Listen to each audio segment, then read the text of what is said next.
Hello and welcome to my YouTube channel Hindi classes with Sakshi. ये जो हमारा दूसरा पार्ट था कैकेयी का अनुताप, ये जो पहला मैंने वीडियो बनाई थी इस पार्ट की, इसमें मैंने थोड़ा सा गलत बोल दिया था, उसके लिए सॉरी। मैंने अनुताप का अनुपात बोल दिया था और मैंने लिखा भी वही था, उसके लिए आई एम रियली सॉरी। तो फिर इस पार्ट का नाम है कैकेयी का अनुताप। तो ये जो हमारी अगली वीडियो है इसमें हम अपनी अगली पंक्तियों को पढ़ेंगे, और अगर उस पार्ट की आपने आगे की वीडियोस को नहीं देखी हैं तो पहले आप उन वीडियो को देखिए, तभी आपको ये वीडियो समझ में आएगी, आगे की पद्य समझ में आएंगे। चलिए बढ़ते हैं अपनी अगली पंक्ति की ओर। हम यहाँ पे पहले पढ़ेंगे यह सच है से यहाँ चुन लो तक का अर्थ समझाएंगे। चलिए पढ़ते हैं अपनी इन पंक्तियों को। यह सच है तो फिर लौट चलो घर भैया, अपराधीन मैं हूँ तात तुम्हारी मैया, दुर्बलता का ही चिन्ह विशेष शपथ है, पर अबलाजन के लिए कौन शपथ है। यदि मैं उकसाई गई भरत से होऊं तो पति समान ही स्वयं पुत्र को खोऊं। ठहरो मत रोको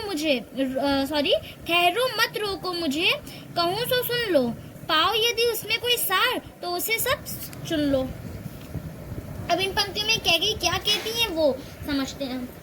तो कैकेयी जो है वो इन पंक्तियों में कह रही हैं कि अगर ये सब कुछ सच है, मतलब कि वो राम से कहती है कि अगर ये सब सच है, वो क्या सच है की बात कर रही हैं, ये सच है की बात कर रही हैं कि अगर सच है कि जो भरत के विचारक हैं उनके बारे में कोई समझ नहीं सकता, उनके जो शब्द हैं, उनकी जो बातें हैं वो कोई समझ नहीं सकता, उनको जन्म देने वाली उनकी माता भी नहीं समझ सकती। अगर ये तुम मानते ही हो ये सच है तो फिर घर लौट चलो भैया मेरे, मतलब राम जी को संबोधित करते हुए कहती हैं कि मेरे भैया आप घर लौट चलो अगर ये बात सच है तो। फिर है अपराधीन मैं हूँ तात तुम्हारी मैया, मतलब मैं मैया, मतलब मैं तुम्हारी माँ अपराधीन हूँ, मैं दोषी हूँ इस चीज के लिए। जो भरत है वो दोषी नहीं है, मैं दोषी हूँ। ये जो कुछ भी हुआ है, तुम वनवास चले आए और मेरे पति की मृत्यु हो गई, तो इसके लिए मैं दोषी हूँ, मैं अपराधीन हूँ। तो वो कहती हैं कि भैया घर लौट चलो, इसकी अपराधीन मैं हूँ, ये मैं मानती हूँ। फिर दुर्बलता का ही चिन्ह विशेष शपथ है, पर अबलाजन के लिए कौन शपथ है। अब वो इसमें कह रही हैं कि अब जो दुर्बलता होती है उसका चिन्ह ही होता है शपथ। जो शपथ लेता है उसका मतलब होता है कि बहुत ज्यादा दुर्बल है, हाँ, बहुत ही ज्यादा वो कमजोर है। और मैं तो अबलाजन हूँ, मैं तो स्त्री हूँ। अबलाजन का यहाँ पे अर्थ स्त्री से, कि मैं तो यहाँ पे स्त्री हूँ तो मेरे लिए कौन शपथ है। मैं तो स्त्री हूँ तो बता दो मेरे लिए कौन शपथ है। मैं तो शपथ भी नहीं ले सकती, क्योंकि ये कमजोर लोगों की निशानी है। और मैं अबलाजन हूँ, मैं स्त्री हूँ, तो मेरे लिए कौन शपथ है, तुम ही बता दो बेटा। ठीक। फिर यदि मैं उकसाई गई भरत से हूँ तो पति समान ही स्वयं पुत्र को भी खोऊं। इसमें वो कहती हैं कि अगर मुझे मेरे पुत्र जो भरत है उसने उकसाया हो, यहाँ पे अर्थात इनका ये अर्थ है कि जो कह रही हैं कि अगर मुझे भरत ने खुद बोला हो इस चीज के लिए कि आप राम भैया को वनवास दे दो और मुझे राजपाट दे दो सारा, अगर ये बात सच है तो फिर मैंने जैसे अपने पति को खोया है, अपने पति को मैंने खो दिया है, उनकी मृत्यु हो गई, उसी प्रकार मैं अपने पुत्र भरत को भी खो दूं। यदि मैं उकसाई गई भरत से हूँ तो पति समान ही स्वयं पुत्र को भी खोऊं। मतलब मेरे भरत ने कुछ भी ऐसा नहीं किया, भरत का कोई भी दोष नहीं है और भरत ने मुझे नहीं उकसाया हुआ है, और अगर ऐसा उकसाया हो उसने तो फिर मैं पति समान ही अपने पुत्र को भी खो दूं। तो वो ऐसा कहती हैं कि अगर मेरे बेटे भरत ने मुझे हल्का सा भी उकसाया हो, बिल्कुल थोड़ा सा भी मेरे से कहा हो इस बारे में, मुझे उकसाया हो कि ऐसा कर दो माँ, तो मैं अपने पति के समान अपने पुत्र को भी खो दूं। ठहरो मत रोको मुझे, कहूँ सो सुन लो। अब वो कहती है प्रजाजन से कि रुको, मुझे रोको नहीं कोई, मैं जो कह रही हूँ मुझे वो सुनो तुम, तो मुझे रोको नहीं, मुझे बोलने दो। पाओ यदि उसमें सार उसे सब चुन लो, मतलब कि तुम सुन लो सारी बातें मेरी, लेकिन अगर उसमें कोई सार्थक शब्द है, कोई सार्थक बात है जो तुम्हारे लिए सार हो, तुम्हारे लिए सार्थक अर्थ यहाँ पे सार है, मतलब कि ऐसी बात जो तुम्हारे फायदे के लिए हो, तो उसको तुम चुन लो, अपने दिमाग में रख लो, उसको अपने मन में बसा लो, ऐसा वो कह रही हैं। इन पंक्तियों के साथ ये सारी पंक्तियां खत्म हो जाती हैं। अब चलिए बढ़ते हैं अपनी अगली पंक्ति की ओर। चलिए बढ़ते हैं अपनी अगली पंक्तियों को और इन्हें पढ़ते हैं। करके पहाड़ सा पाप मौन रह जाऊं, राई भर भी अनुताप न कर पाऊं। थी संक्षत्र शशि निशा ओस टपकाती, रोती थी नीरव सभा हृदय थपकाती। पहले इनका अर्थ पढ़ लेते हैं, फिर आगे की पंक्तियों का समझते हैं। वो कहती हैं, अब कैकेयी यहाँ पे कह रही हैं, कैकेयी हैं जो रानी कैकेयी, वो कहती हैं कि मैंने इतना बड़ा पहाड़ जैसा, मतलब पहाड़ का यहाँ पे वो पहाड़ का शब्द का नाम इसलिए ले रही हैं क्योंकि वो संबोधित कर रही हैं पहाड़ को विशाल के उससे। तो पहाड़ जैसा विशाल मैंने पाप कर लिया और मौन रह जाऊं, मतलब है कि पहाड़ जैसा विशाल पाप कर लिया। पहाड़ जैसा विशाल पाप इन्होंने क्या किया, अपने पुत्र राम को वनवास भेज दिया और उनके साथ उनकी बहू और उनका दूसरा बेटा जो है लक्ष्मण, वो भी वनवास चला गया, और जो उनके पति हैं उन्हें भी, उनकी भी मृत्यु हो गई, वो भी तड़प तड़प कर मर गए, और मैं विधवा हो गई। वो कह रही है यहाँ पे कि पहाड़ जैसा पाप मैंने कर दिया और मैं मौन रह जाऊं, राई भर भी अनुताप न करने पाऊं, मतलब कि मैं क्या, अनुताप का मतलब है कि पछतावा, और पछतावा भी से बोल सकते हैं, और पछतावा ही समझिए आप।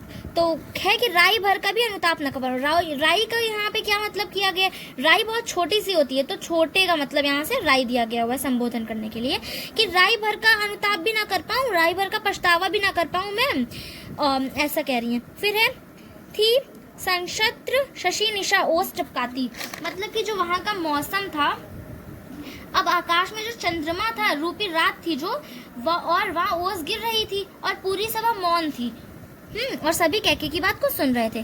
सभी संक्षत्र शशि निशा ओस टपकाती, रोती थी नीरव सभा हृदय थपकाती, मतलब कि संक्षत्र मतलब कि जो पूरी सभा थी वहाँ की, वो सब मौन थी, और वहाँ का जो मौसम था, वहाँ की जो चंद्रमा थी, वो शशि निशा मतलब एक चांदनी थी, एक अलग सी चांदनी थी, और वहाँ पे जो ओस थी वो टपक रही थी, वहाँ की ओस जो थी वो टपक रही थी वहाँ पे, और रोती थी नीरव सभा हृदय थपकाती, और वो जो सभा थी वो सभी कैकेयी की बातों को सुनकर, वो कैकेयी की बातों को सुनकर हृदय में मतलब कि बसा रहे थे सब लोग, और हृदय को अपने थपथपा रहे थे।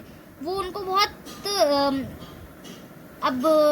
बहुत ज़्यादा इंग्लिश वर्ड बोले तो इमोशनल बहुत हो गए थे वो, तो इसलिए वो अपने हृदय को थपथपा रही थी, बहुत ही ज़्यादा वो मायूस हो गए थे उनकी बातों को सुन के, भावुक हो गए थे वो अपनी बातों को सुन के, और वो अपने हृदय को थपथपा रही थी। पूरी सभा अपने हृदय को थपथपा रही थी अपनी कैकेयी की सभी बातों को सुनकर। और फिर ये जो अगली पंक्तियाँ उनको हम पढ़ते हैं। उल्का सी रानी दिशा दीप्त करती थी, सब में भय विस्मय और खेद भरती थी, क्या कर सकती थी मरी मंथरा दासी, मेरा ही मन रह सका ना निज विश्वासी। अब यहाँ वो क्या कह रही हैं, रानी केतकी यहाँ पे क्या कह रही हैं, इनको चलिए जानते हैं। अब कवि कहते हैं कि जिस रानी ने उल्कापात करके अयोध्या के समाज को नष्ट कर दिया, अब वही रानी अंधकार में सब जगह प्रकाश बिखेर रही है, ऐसा कवि कह रहे हैं। उल्का सी रानी मतलब कि पूरे हर जगह आतंक मचा दिया, उल्कापात करके पूरी अयोध्या को नष्ट कर दिया, अपने पति दशरथ को मार डाला और अपने पुत्र को वनवास दे दिया। अब उसके बाद वही जो रानी केतकी है, वही अब अंधकार की जगह में प्रकाश फैला रही है, ऐसा रानी कहती हैं, कैकेयी कहती हैं। फिर है क्या कर सकती थी मरी मंत्रा दासी, मेरे मन में ना। अब ये क्या रानी कहती हैं, रानी कैकेयी कहती हैं, मैंने यहाँ पे रानी केतकी बोल दिया है कैकेयी की जगह, वो जल्दी में मुंह से गलत निकल गया, सॉरी उसके लिए। तो रानी कैकेयी कहती है यहाँ पे कि क्या कर सकती थी वो मरी मंथरा, मतलब वो मंथरा जो दासी थी, उसी ने जो वास्तव में पूरी आग मंथरा नहीं लगाई थी, उनसे कह के कि तुम ऐसा करो। तो वो कहती हैं कि क्या कर सकती थी मंथरा, मतलब कि वो जो मेरी दासी थी वो मंथरा कुछ नहीं कर सकती थी, अगर मेरे मन में ही विश्वास होता तो मैं ऐसा करने ही ना देती, तो मेरे मन में ही विश्वास नहीं था, बेचारी मंथरा क्या कर सकती थी भला जब मेरा मन ही अविश्वासी हो गया था, ऐसा वो कह रही हैं। बस यहीं पे ये पंक्तियाँ खत्म हो जाती हैं। चलिए बढ़ती अपनी अगली पंक्तियों की ओर। अब आगे हम अपनी पंक्तियों को पढ़ते हैं। जल पंजर से पहले हम पूरा देखेंगे चूके तक, क्यों चूके, ओके। चलिए पढ़ते हैं। जल पंजर गद अब अरे अधीर अभागे, वे ज्वलित भाव थे स्वयं तुझी में जागे, पर था केवल क्या ज्वलित भाव ही मन में। क्या शेष बचा था कुछ ना और इस मन में। चलिए इन पंक्तियों का अर्थ पहले बता देते हैं। अब कैकेयी कहती हैं कि मेरे शरीर में स्वयं ईर्ष्या थी, मतलब वो अपने आप को दोष देती हैं, वो मंथरा दासी को भी दोष नहीं देती हैं, वो अपने आप को दोष देते हुए कहती हैं कि मेरे ही अंदर स्वयं, मेरे शरीर में स्वयं ईर्ष्या जागी थी और मेरे मन में स्वयं ईर्ष्या का भाव जागे थे। और हे अधीर मन, वो अपने मन से पूछते हुए कहती हैं, हे अधीर मन, क्या तुझ में केवल ईर्ष्या ही थी और उसके और कुछ नहीं था तेरे मन में। ऐसा कहती हैं कि पर था केवल क्या उज्ज्वलित भाव ही मन में। वो कहती हैं क्या मेरे मन में केवल ईर्ष्या का भाव ही था और कुछ नहीं था मेरे मन में, कुछ और नहीं था जिसके कारण तुम्हें मतलब कि वो कहती हैं कि जो मेरे ईर्ष्या थी उसी के कारण तुमको वनवास जाना पड़ा। हाँ, लेकिन क्या मेरे शरीर में, मेरे मन में कुछ और नहीं था सिवाय ईर्ष्या के? क्या कुछ शेष नहीं था मेरे शरीर में? ऐसा वो कहती हैं। क्या शेष बचा था ना कुछ इस मन में। अब यहाँ पे अर्थ पूरा एक बार मैं इसको समझा देती हूँ। मैं यहाँ पे वो कहती हैं कि मेरे अंदर ही वो ईर्ष्या जागी थी, इसमें कोई दोष नहीं था किसी का, मेरे ही मन में ईर्ष्या जागी थी और इसी ईर्ष्या के कारण ही तुम्हें वनवास जाना पड़ा। लेकिन क्या मेरे मन में केवल ईर्ष्या ही थी? क्या कुछ और शेष नहीं बचा था मेरे मन में? वो ऐसा पूछती हैं और ऐसा कहती हैं। चलिए बढ़ते हैं, फिर आगे हम पढ़ रहे हैं। कुछ मूल नहीं वात्सल्य मात्र क्या तेरा, पर आज अनिसा हुआ वत्स भी मेरा। थूके मुझ पर त्रैलोक्य भले ही थूके, जो कोई कह सके कहे क्यों चूके। अब इसमें क्या कहती है, इसमें इनका जो वात्सल्य रस है उसके बारे में बोलते हुए कहती हैं, कि पश्चाताप करते हुए कहती हैं कि मुझ में, पश्चाताप करते हुए कहती हैं कि मुझ में वात्सल्य के भाव नहीं थे। पूछ रही हैं वो कि क्या मुझ में वात्सल्य के भाव नहीं थे। लिखा हुआ यहाँ पे, कुछ मूल वात्सल्य मात्र क्या तेरा, मतलब कि जो वात्सल्य मात्र है, मतलब जो मेरे मन में वात्सल्य का रस है, मतलब मेरे जो बेटे के प्रति जो मेरा फर्ज है, जो प्यार है, क्या वो नहीं था मेरे अंदर। वो ऐसा पूछ रही हैं। अर्थात मेरे अंदर ईर्ष्या ही नहीं वात्सल्य का भाव भी था। वो एक तरीके से पूछ भी रही हैं क्या नहीं था मेरे अंदर वात्सल्य भाव, और एक तरीके से बता भी रही हैं कि मेरे अंदर ईर्ष्या का भाव तो था, मैं मानती हूँ कि ये था मेरे अंदर, लेकिन मेरे में वात्सल्य का भाव भी था। अब आज अनिसा हुआ वत्स भी मेरा। अब यहाँ पे क्या कह रही है वो, अब कह रही है लेकिन आज मेरा जो पुत्र है वो भी पराया सा हो गया। वत्स भी मेरा मतलब मेरा पुत्र जो है वो भी पराया सा हो गया। आज अनिसा मतलब पराया सा हो गया। थूके मुझ पर त्रैलोक भले ही थूके। अब वो कहती है भले ही तीनों लोग मुझ पे थूकते हों, जिसको जो कुछ कहना है वो कहे, जो कोई जो कह सके कहे क्यों चूके। जिसको जो कुछ भी कहना है वो कह सकता है। कैकेयी ने बुरा किया, मुझे इसकी चिंता नहीं है। मतलब कैकेयी खुद कहती है कि कैकेयी ने बुरा किया है, मैं मानती हूँ कि मैंने बुरा किया है, मुझे इसकी चिंता नहीं है। जो कोई भी कुछ भी कहना चाहता है वो कहे, मैं मानती हूँ कि मेरे पे पूरा त्रिलोक थूकेगा इस बात को लेकर, लेकिन और जिसको जो भी कहना है वो कह सकता है, मैं ये मानती हूँ। बस यहीं तक ये लिखा हुआ है। इसका अर्थ यही है कि वो पहले कहती हैं कि मेरे अंदर क्या ईर्ष्या का भाव था, मैं मानती हूँ इस बात को, और इसी बात की वजह से तुम वनवास को गए। और लेकिन साथ ही साथ मेरे अंदर वात्सल्य का भी भाव था। ऐसा नहीं है कि मेरे अंदर वात्सल्य का भाव नहीं था, और लेकिन मेरे अंदर ये भाव था, लेकिन आज मेरा जो पुत्र है वो भी पराया सा ही हो गया है। और भले ही तीनों लोग जो हैं वो मेरे पे थूके, जिसको जो कहना है वो कह सकता है। कैकेयी ने बुरा किया, ये मैं मतलब कैकेयी कहती है कि मैंने बुरा किया, मैं ये मानती हूँ, लेकिन मुझे इसकी चिंता नहीं कि कोई क्या कहेगा, जिसको जो भी कहना है वो कह सकता है। चलिए बढ़ते अपनी अगली पंक्तियों की ओर। ये तिरछा क्यों है। अभी जो नीचे की दो पंक्तियाँ दी गई हैं, पहले मैं इनका अर्थ समझा देती हूँ, फिर अगला जो हमारा पेज है उस पे जाते हैं। छीने ना मातृपद किंतु भरत का मुझसे, रे राम दुहाई करूं और क्या तुझसे। अब वो राम से कहती हैं कि मैं मानती हूँ ये सब कुछ ऐसा ऐसा हुआ है, मैं सब कुछ मानती हूँ बेटा, मैं सब कुछ मानती हूँ, लेकिन मेरा जो भरत की मैं जो माँ हूँ उसका पद मुझसे मत छीनना। कैकेयी कहती है कि हे राम, अब मैं तुझसे क्या दुहाई करूँ, बस अब कोई मुझसे भरत की माता होने का पद ना छीने, ऐसा वो कह रही हैं। ठीक है, अब अगली पंक्तियाँ जो हैं इसकी आगे की 4 पंक्तियाँ उस पर हम ले चलते हैं।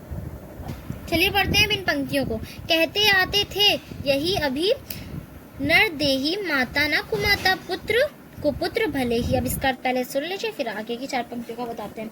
अब वो कह रही हैं कि श्रेष्ठ जन कहते थे कि माता कभी कुमाता नहीं हो सकती, पुत्र भले ही कुपुत्र हो जाए। अब यहाँ पे क्या अर्थ है देखते हैं। कहते थे यही अभी नरदेही का मतलब है श्रेष्ठ जो पुरुष थे वो लोग यही कहते थे कि माता ना कुमाता, पुत्र कुपुत्र भले ही, मतलब कि माता जो है वो बुरी माता नहीं हो सकती, कुमाता नहीं हो सकती है, पुत्र भले ही कुपुत्र हो जाए। अब इसमें इन चारों पंक्तियों का एक अर्थ मैं अच्छे से एक बार समझा देती हूँ।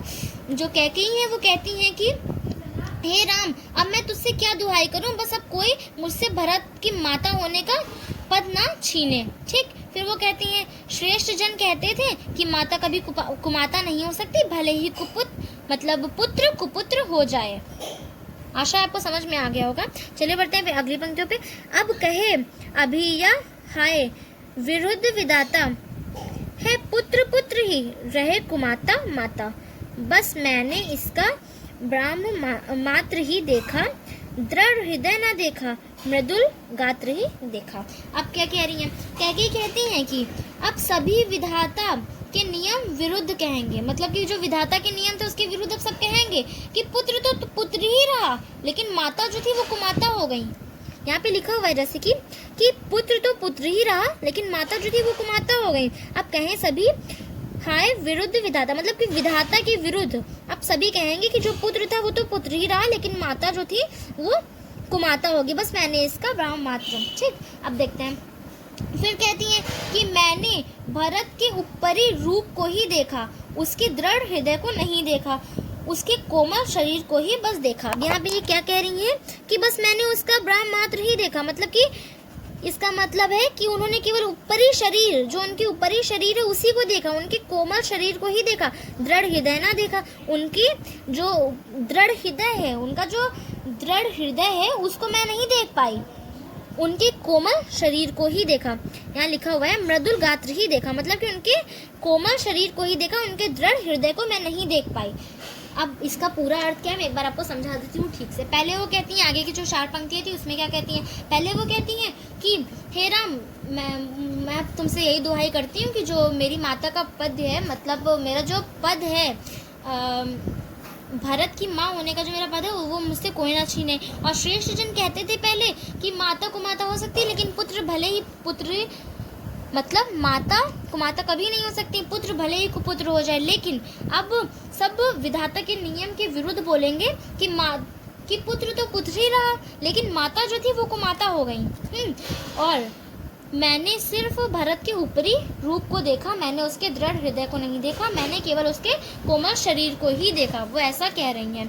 फिर आगे पंक्तियों में क्या है, चलिए उसको देखते हैं। अब चलिए पढ़ते हैं अपनी अगली पंक्तियों को। परमार्थ न देखा, पूर्ण स्वार्थ ही साधा, इस कारण ही तो हाय आज यह बाधा, युग युग तक चलती रहे कठोर कहानी, रघुकुल में भी थी एक अभागिन रानी, निज जन्म जन्म में सुने जीव या मेरा, धिक्कार उसे था महास्वार्थ ने घेरा, 100 बार धन्य व एक लाल की माई, जिस जननी ने है जना भरत सा भाई। बहुत ही ज़्यादा सुंदर पंक्तियां हैं एक तरीके से, और बहुत ही ज़्यादा मतलब कि रानी अपने ऊपर बहुत ज़्यादा क्रोध उनको बहुत आता है अपने पे, तो बहुत अपना तरस भी खाती हैं और अपने पुत्र के लिए बहुत सौभाग्य भी वो करती हैं। उनको प्रतीत हो रहा होता है कि बहुत ही ज़्यादा सौभाग्यशाली कि उनको ऐसा पुत्र हुआ, लेकिन उनको बहुत ज़्यादा इस बात से दुख भी होता है कि वो कैसी थी, उन्होंने अपने पति को भी मार दिया और अपने बेटे को भी वनवास दे दिया, कितनी स्वार्थी थी। तो इन पंक्तियों में क्या होता है चलिए देखते हैं। हाँ, तो कैकेयी कहती हैं परमार्थ ना देखा। कैकेयी कहती कि मैंने परमार्थ को नहीं देखा, मतलब कि जो परम अर्थ था, जो सबके लिए सही था, वो मैंने नहीं देखा, बस अपना स्वार्थ देखा, पूर्ण स्वार्थ ही देखा, मतलब केवल पूरा मैंने अपना स्वार्थ ही देखा। इसी कारण आज ये बाधा मुसीबत है, मतलब कि ये बाधा आई है, ये मुसीबत आई, इसी कारण ही तो हाय आज यह बाधा, मतलब कि जो आज ये बाधा आई है, जो आज ये मुसीबत आई है कि मैं विधवा हो गई, मेरे पति जो थे वो स्वर्ग सिधार गए, और जो मेरा पुत्र है वो बहू और मेरे दूसरे बेटे के साथ वनवास में है। ऐसा दुख इसी कारण तो आया है कि मैंने स्वार्थ को देखा, परमार्थ को नहीं देखा। युग युग तक चलती है रहे कठोर कहानी, और ये जो कठोर कहानी है ये युग युग तक चली जाएगी। बड़े दुख की बात है ये कि यह बाधा आ गई, ठीक, जिसके कारण राम को वनवास मिल गया, जैसे कि मैंने अभी आपको बताया, ठीक। अब ये बात युग युग तक चलती रहेगी। अब जब भी यह धरती पे मनुष्य रहेंगे, यहाँ पे अर्थ है युग युग तक चलती रहेगी, कठोर कहानी का अर्थ है अब जब भी हम मनुष्य रहेंगे इस पृथ्वी पे तब तक ये कहानी चलती रहेगी यहाँ पे कि रघुकुल की एक अभागी रानी थी। रघुकुल में भी थी एक अभागी रानी, मतलब कि रघुकुल जो था वहाँ पे भी एक अभागी रानी थी। जब तक यहाँ मनुष्य रहेंगे तब तक ये कहानी चलती रहेगी। सब इस बारे में बात करेंगे कि एक अभागी रानी भी थी रघुकुल में। अब चलिए इनको देखते हैं। निज जन जन में सुने जीविया, मेरा धिक्कार उससे था स्वार्थ घेरा। मतलब कि फिर वो कहती हैं कि मेरी कहानी जब भी मनुष्य जन्म लेगा और सुनेगा तो कहेगा धिक्कार है उस रानी को जिसे महास्वार्थ ने घेर लिया। यहाँ पे लिखा हुआ है जिस तरीके से निज जन्म जन्म में सुने जीव या मेरा, मतलब कि जो भी यहाँ पे मनुष्य जो भी जन्म लेगा और मेरी कहानी को सुनेगा वो यही कहेगा कि धिक्कार है ऐसी रानी। जन्म लेगा और सुनेगा मेरी कहानी तो कहेगा कि धिक्कार है उस रानी को जिसे महास्वार्थ ने घेरा हुआ था। यहाँ पे लिखा हुआ है जिस तरीके से कि निज जन्म जन्म में सुनेगा जीव या धिक्कार है उस रानी को स्वार्थ ने घेरा, मतलब जिस रानी को इस महास्वार्थ ने घेरा हुआ था उस रानी पे धिक्कार है। और फिर सौभार धन्य वह एक लाल की माई जिस जननी ने है जना भरत सभाई। अब यहाँ पे उनकी तारीफ भी हो रही है कि परंतु इसके अलावा और भी एक बात कहेंगे कि 100 बार धन हो उस रानी का जिसने भरत जैसे भाई को जन्म दिया। 100 बार धन्य हो उस लाल की माई, मतलब उस बेटे की, उस भरत की माई मतलब माता का, उस माता का 100 बार धन्य हो जिसने इतने मतलब भरत जैसे भाई को जन्म दिया, भरत सा भाई को जन्म दिया। यहीं पे ये पंक्तियाँ खत्म हो जाती हैं और आज के लिए ये पंक्तियाँ सारी खत्म हो जाती हैं। अब हम अगली वीडियोस में अपनी आगे की पंक्तियों को समझाएंगे। जब तक के लिए आप इस वीडियो को देखिए। प्लीज़ मेरी वीडियोस को लाइक कीजिए, शेयर कीजिए, सब्सक्राइब कीजिए मेरे चैनल को। Thank you so much. फिर